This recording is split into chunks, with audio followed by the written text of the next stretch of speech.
jewellery has always been pretty central in my family and surrounding. There's another guy, Hap Stansley, called Zac, who was a big jeweller for my family, and his works are more abstract and, you know, that sort of rougher style. And so I thought I'd get into it, and I pretty much went to Fremantle Arts Centre and started lost wax casting as a course, and I just fell in love with it. It was definitely, it was an easier entry level. It was more based around carving, and funnily enough, my art style just seeped into it pretty easily, and so it was a really good experience. And it's pretty much just been up from there. I proposed to a couple of shops my sort of jewellery at a base level, and they loved it, and so yeah, that's essentially where it all started.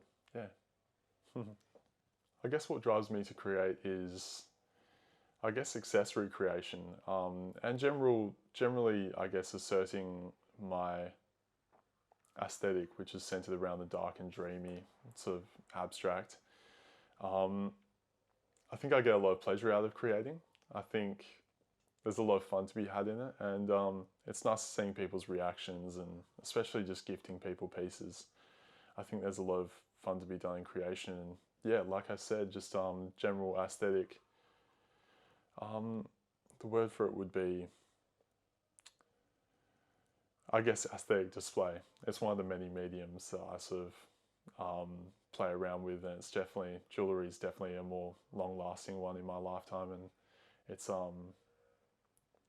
yeah, it's prominent in my circles and all that sort of stuff, and yeah, it's a lot of fun mainly.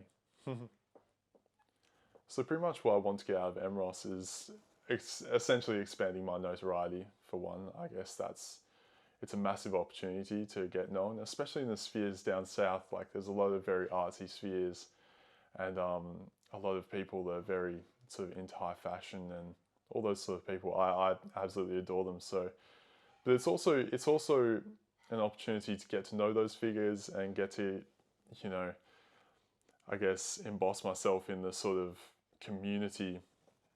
And yeah, and exactly, being in the old courthouse, it's such an amazing space. And I think it actually melds really well with my aesthetic, which is sort of, again, centered around the sort of dark, dreamy, abstract, gothic. I think it's a really good meld, and I definitely think I'll feel at home there. And yeah, just to expand sort of my aesthetic empire, I'm hoping for. And yeah.